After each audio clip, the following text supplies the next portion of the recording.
There you go. Welcome back to the Yarn Addicts YouTube channel. I am Rhonda. I'm Allison. And today is Mohair Madness.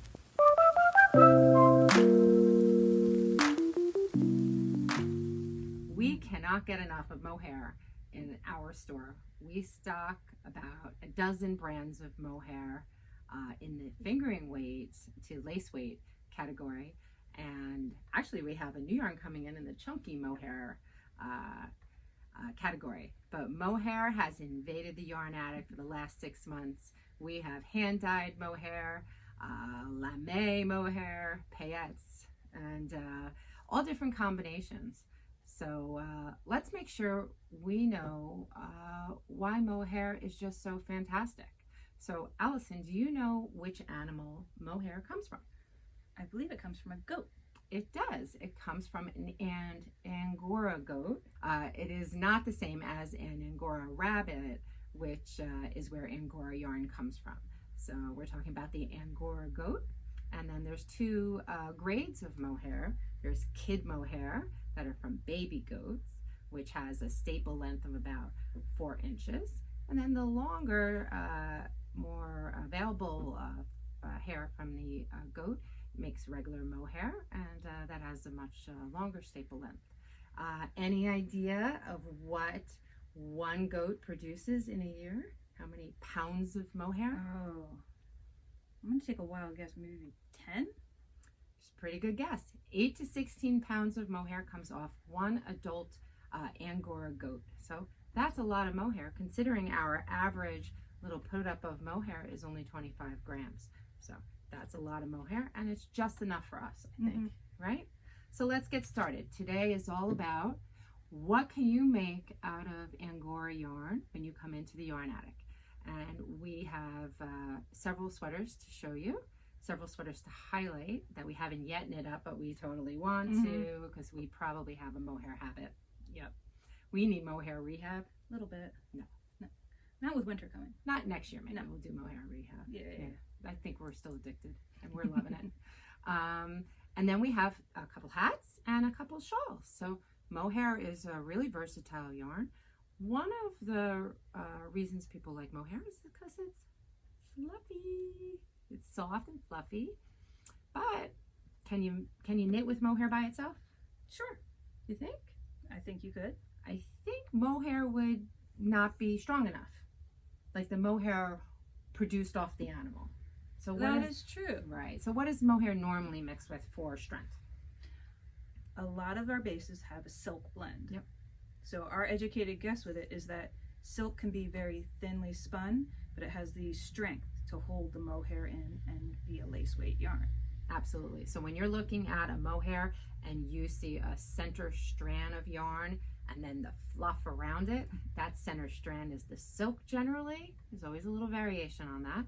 And then the fluff around is actually the goat fiber, the mohair fiber. So it's really amazing. On the table, of course, lots of combinations that we had really fun pulling today. And let's get started. So first up, I think that we have to talk about what we're wearing and what we have surrounded ourselves with, because the staff in total has probably knit half a dozen at least. At least half a dozen ranunculus. Sometimes we say ranunculi, but the pattern name is ranunculus. And I think we accomplished that in the last 8 weeks. So because many of you may know, it is a thankfully quick knit, especially we were using fingering yarn held with the mohair, but you get to use a nice big size 10 needle, which is wonderfully quick. Unless you're a loosey-goosey knitter. And then you have to go to over 9. Sorry, I did. But still, it goes much faster than using a standard fingering weight size needle for a sweater, which can range from anywhere from a size 2 to a 6 even. Yeah, that's a tough knit. I don't enjoy that as much. Yeah. We do have a couple examples of those as well here. Yeah. But they definitely are a lot more time consuming. But when you can crank out one ranunculus in, what was your record? 10 days. 10 days. Yeah. First 10 days. That's where it's addictive. Yes. And it has a really pretty yoke. It really does. Allison's colorway is a little lighter than mine, but ranunculus is actually a flower. So all the details in the yoke are mimicking the type of petals in the flower. So it's really well thought out. Mhm. There are two different cast-ons for the neckline, so a looser cast-on or a tighter cast-on. I think we are actually all wearing the looser, Yeah. and all the samples behind us are the looser cast-on. But the designer has done a spectacular job linking everything on the Ravelry page, all of the different tutorials, and really simplified it. It's originally produced in Japanese and then was produced in English, but it's a great pattern. It's oversized. The original pattern is one size. Which is this size. Yep, Allison's pretty much wearing the original pattern. Yeah. This would be at maximum a 50-inch circumference.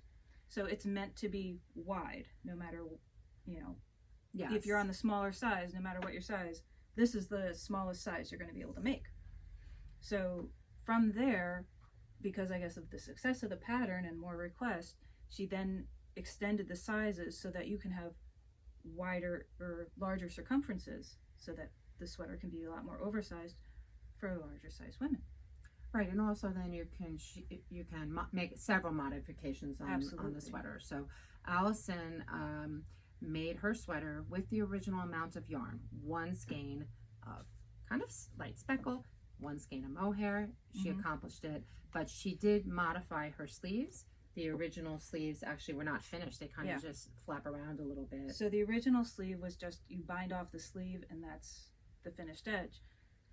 Even as I was working, I could see that it was curling up, and I don't like that. No. I really don't like it curling up sleeve. So I actually put the stitches on some scrap yarn, and I went back in and I just did 3 rows of ribbing and bound off, just to prevent that curl. And because I was playing extreme yarn chicken, I pulled from the center of my yarn ball. You did. I did. So you had it going both ways. I really Yes, did. bottom and So sleeves. yeah, I still had all this on my main needle.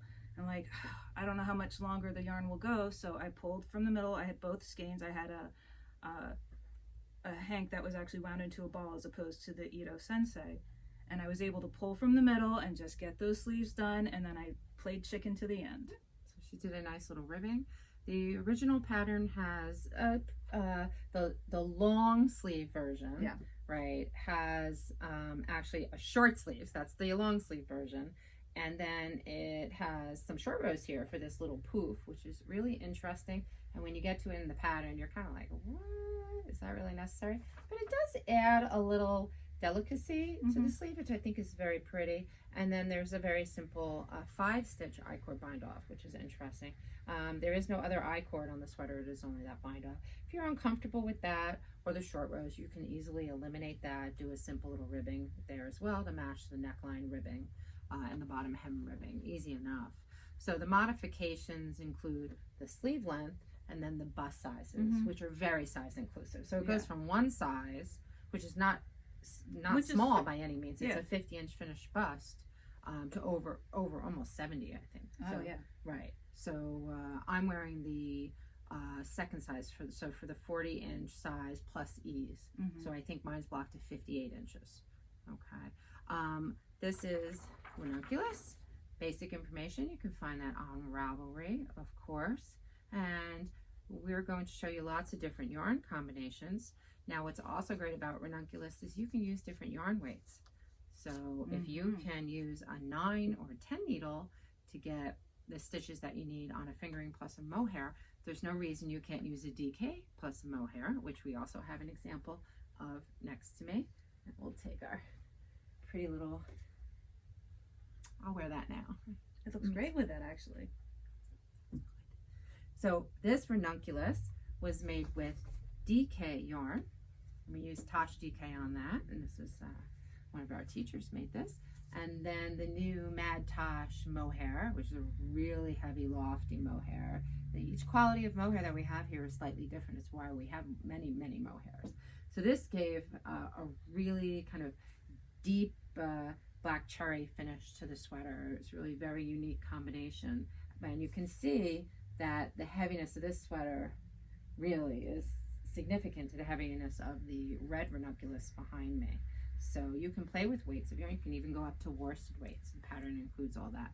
So as long as you're getting, I believe, the gauge of 14 stitches for 4 inches, you can use any weight of yarn. Yeah. Right? You're just going to adjust your needle size accordingly. Right. Okay. Another ranunculus that we have, because this way you don't have to call and say which is that fabulous red ranunculus in the picture. This is Marionated Yarns. Both the base, which is Scrumptious HT. You remember the name and the color?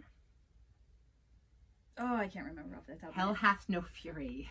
So it's a favorite of mine. Mhm. And then Marion was kind enough to dye her Airy, which is, do we have a sample of Airy on the table? Yes, we we do. So this is Marionated Yarns mohair named Airy, the base, and she dyed it in a red color to match my Hell Hath No Fury that we had here in the store.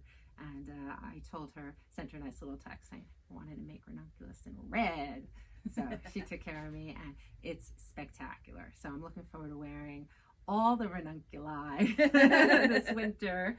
We have one more behind us, which is a little very hard neutral to see. It's kind of ducked in the corner. But one of the newer yarns we have here from the Netherlands is Cocan. Beautiful. Absolutely beautiful. High, really high twist on the yarn, and it gives it just a beautiful sleekness that I feel like we don't have another fingering weight that really does this. Right. I would never call a quality of yarn that it knits up as sleek, but it really does. And it's also the finish on the yarn is beautiful. It has a lovely sheen to it. 100% superwash merino. There's nothing in there other than the dyeing technique that's creating that finish. It's amazing. We did match it with the Mad Tosh impression in antique lace. So this is Cocan fingering in Moon, and her palette of colors is like none other. They're really beautiful. And the impressions, this is antique lace, so a lovely combination. Our surprise that's coming up later is that Cocan was coming out with a chunky mohair, and we have it on order for a new sweater that was released this week. And we're going to have a sample made in that. That's going to be amazing, I think. So That's both really the body of the sweater and then the beautiful floral element going across the yoke is all this chunky mohair. So it's going to be great. Our little sample is not here. We would share it with you. But as soon as we have it, we'll put it up on our social media feeds, I assure you. So let's go over some combinations of that we've pulled for you, and they are not combinations that we're wearing. We put other combinations together, but essentially I'm going to ask Allison to share you her thoughts. I usually defer to her for picking colors and matching mohairs and yarns, and she has a really exquisite eye. So Allison, what thought process goes into pairing a mohair with another yarn? Okay, so a lot of it is, if you choose a variegated, I'll go for this one. So you can see that it's a light pink, but it has some denim navy in it, you know, but usually when you pick something like this, you do like the underlying base color and you appreciate all the flecks of the speckle. So in this case, because it is more basically a pink, you kind of want to go a little more matchy-matchy. And this will just highlight the pinks, but it won't take away from the beautiful speckle. Now, another way you could go, I think we have to go back to the Cocan over here, because this is a great point for both of them. There you go. So, you know, like we showed with the neutral colors, you can go matchy-matchy and just create a really beautiful fabric that the color is just a little bit enhanced.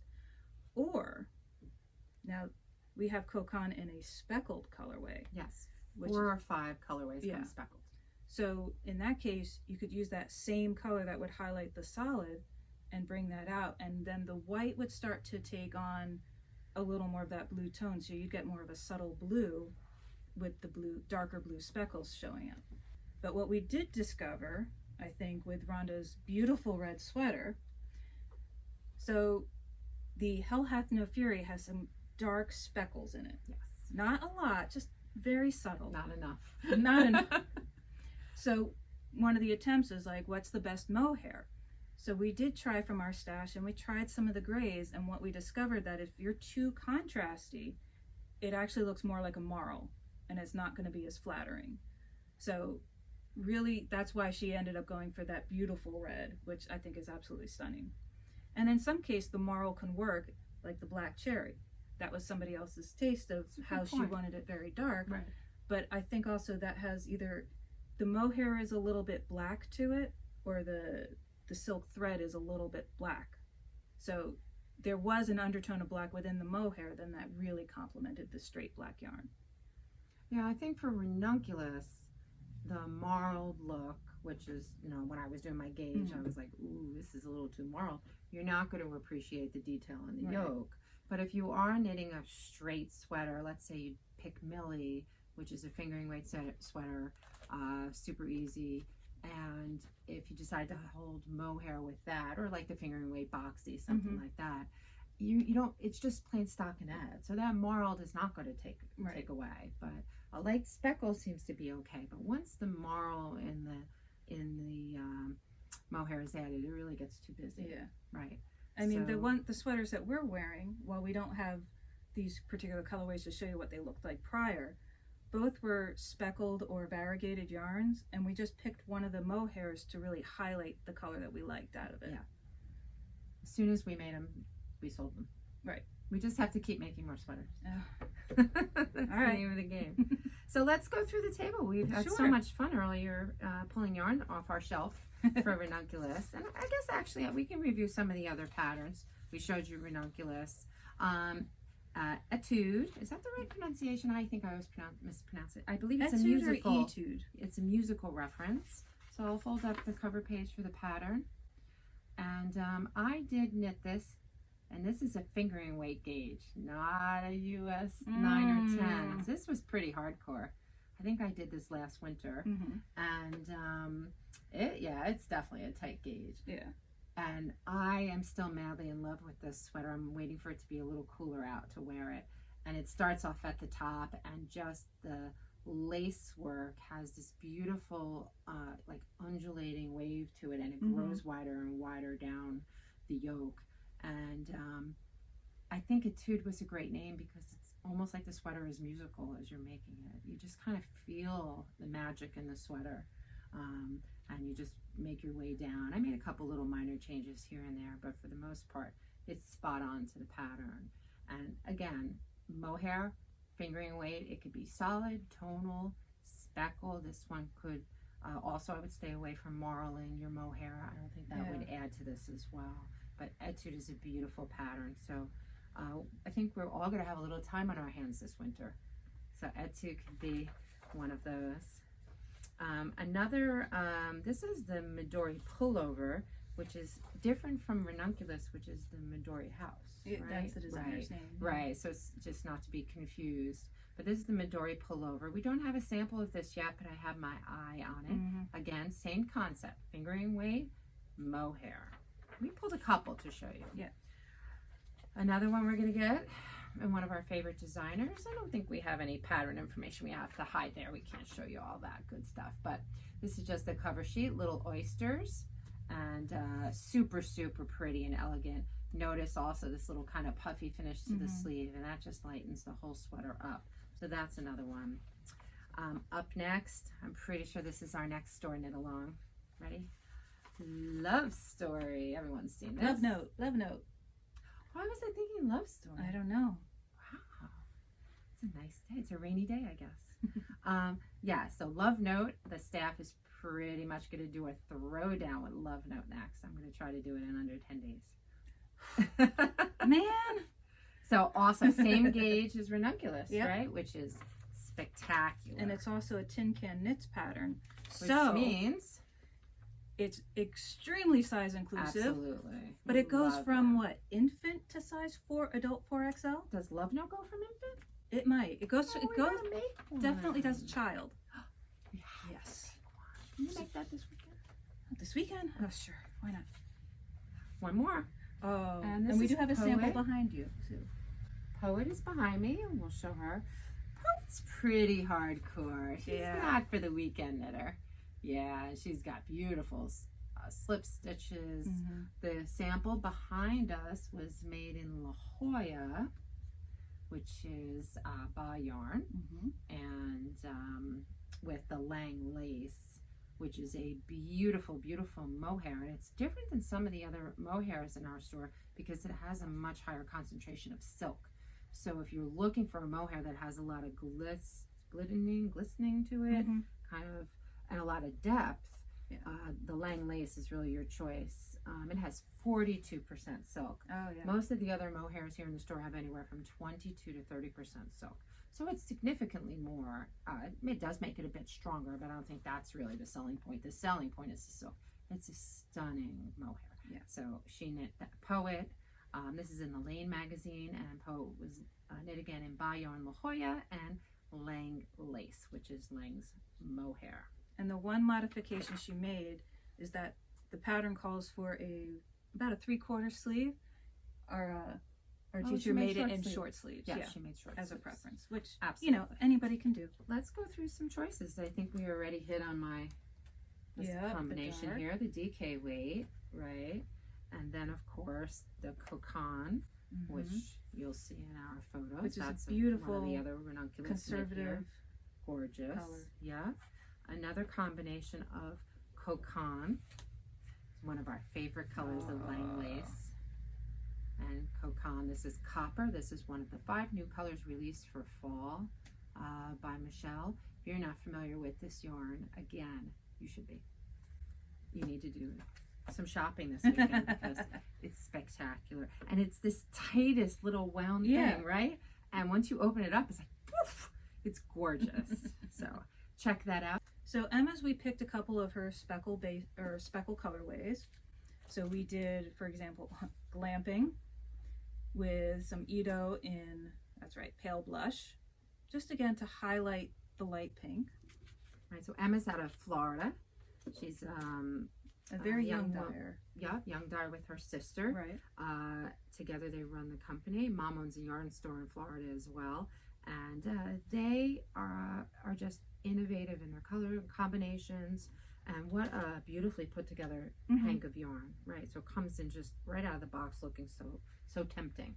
And like tempting like this one. Yeah, that's Road one of Less my favorite Traveled. colors. And this is Top Light Gray. So again, we don't want to overpower the beauty of the yarn, so you just highlight it with one of the underlying tones. And then if you want a little fun, let's see, we've got the Bare Necessities and Pale Blue. And then this, we went a little different. We took Main Squeeze and we added Tosh Impression in Pink Clay. So this has a little more of the a peachy tone to pick up on the lovely peaches of this colorway. I think the copper pink impression will kind of even out that speckle. It won't look as intense. Right. And then this is Once Upon a Time, held with Tosh Scout. That's just spectacular. It's beautiful. We should knit that. We should knit them all. What are you talking about? Oh, I love it. I love it. Love it. All righty. All right. So those are really a review of all of our fingering weighted mohair sweater combinations that we're in love with. Another happy news here at the Yarn Attic is we're working on a combination with a new dyer for us, Color Wheel Yarns. She is not only a New Jersey girl, she's a Hillsborough, New Jersey girl, so she's local to us. And Lauren had a trunk show here this last weekend, and she did really well. And she's creating 5 color combinations for us. And what she's going to make, and this is her, this is her exclusive colorway, right? Knit Night. And so this is her mohair dyed in Knit Night, and this is the new slub. That's all the rage all over, right? And now we've put them, kind of twisted them together, and that's how they'll be packaged here in the store when they come in. And guess what? You can make ranunculus out of this. It'll just give you this beautiful texture. Believe it or not, we've seen a couple of slub sweaters, and you don't really lose the design. Right. And one of the original yarns made in it was a slub yarn. So I think that this will go hand in hand with that. Of course, we'll have other projects, shawls and whatnot to feature with the slub yarn, but we're very excited to have it in. This is kind of our brighter, a little bit more intense colorways, and now we've picked 5 colorways to have Lauren create for us, and they'll have a little different of a palette because we know what our customers like and we want to make you happy when you come in. So definitely stop by and look for that. If you're not in the area, just message us on any of the social media apps you like to message me on, okay? And I will answer your message. No matter if it's 2 a.m, I will get back to you, okay? And then we'll get you some pictures of what we have here. We do this all the time. We'll send you an email with what we have here. You pick what we want. We'll get you an order created. So if you're not local, no worries. You can still have our local girl yarn here, okay, from Color Wheel. And that's Lauren. All righty. So I think that wraps up our sweater segment. And we're going to come right back with 3 different shawl options using mohair and fingering weight as well.